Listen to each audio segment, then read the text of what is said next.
Hey guys! So for today, I'm going to be sharing with you guys 3 helpful apps while you are traveling in Japan. So the first app that I want to talk about is this app called Hello Talk. And I don't know if anyone is familiar with using this app or even know what it is, but Hello Talk is basically a pen pal app where you can talk to pretty much anyone in the world and you can just pretty much become pen pals with them. And for me, my personal experience with using Hello Talk is that I've used this starting like 2 years ago, so I've been using this app for quite some time, and I would say that it's actually a very good app to get in contact with somebody living on the other side of the world, because if you do plan on traveling to some foreign country and you don't happen to know anybody living there, it's really good to make connections through this app because, you know, this app is technically a language learning app, so it's kind of a 2-in-1, I would say. And if you do have an interest in learning the language as well as meeting people over there, this would be a very good app for you guys to start using. Most of the people that you will meet on this app are kind of a hit and miss. Like, you'll find people that are really good and helpful that will actually want to be your friend. But, you know, since this is kind of a meet and greet type app, sometimes you might not find the people that you're looking for, so I will be hesitant on telling you guys to use this app because you might get some creepy messages from people from time to time, which I have from personal experience. But aside from that, I think that it's a very good app for you guys if you want to make friends overseas. I actually have the app on my phone, so I'll be showing you guys what it actually looks like, and I believe that it is available for Apple and Android phones, so if you happen to use either or, then it'll be perfect. It has like a dark blue circling, it has like tiny little speech bubbles.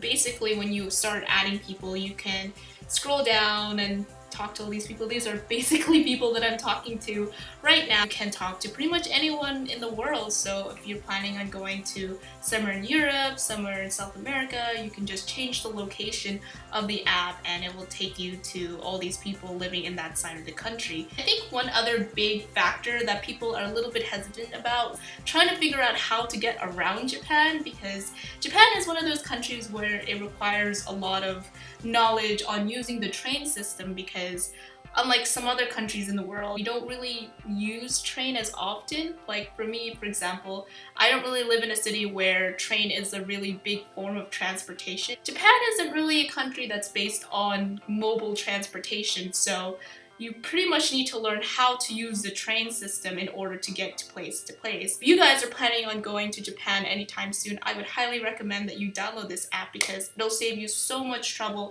in having to ask people directions. I came across this app called Tokyo Subway, and it looks like that. It has a blue background with a train on it. It's kind of like a Google Maps, but for trains, I guess. You just type in the location of where you're at, and then if you want to go to a certain destination, like let's say you want to go to Shibuya, so you would type in Shibuya as your destination, and it'll take you to wherever you need to go. And so this app looks like this. It looks pretty intimidating because you see all these lines and different colors, and one train goes to another place and you have no idea which train to get on. If you don't self-teach yourself how to use the train system, it might be very scary for you guys. But this pretty much saves all the time of having to ask people on the street on how to get to a certain location.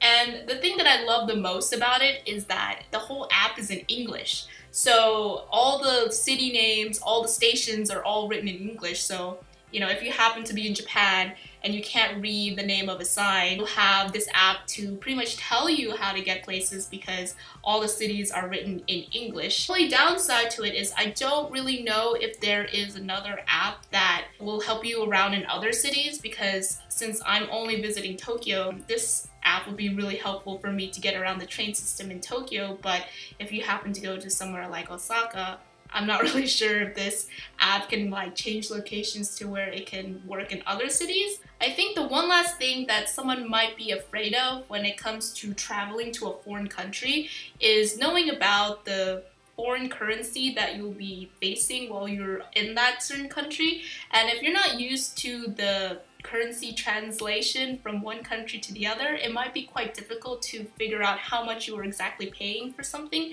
especially if the currency rate is higher in one country and the other one is lower. It might be more expensive or maybe more cheaper than your actual home country. I thought it was very important for you guys to know that you should probably invest in trying to get a currency translation app, because you don't really need to ask the shopkeepers or maybe your friend or someone around you how to translate one currency to the other, because this app does it for you.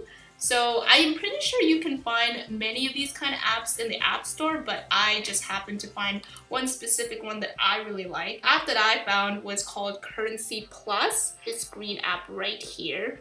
And it has symbols for dollars, yen, and pounds. I have it set to Japanese yen to US dollars since I'll be in Japan and I'll need to know how much a certain amount of yen it is for US dollars, so I'm not freaking out if I'm like spending too much or something like that. So those are the 3 helpful apps that I would highly recommend for you guys to use while you're traveling abroad in Japan, and kind of lessen your worry on how to get around or how to pay for something, because pretty much these apps do that hard job for you.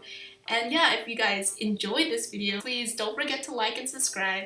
And with that being said, I will catch you guys in my next video then. Bye bye!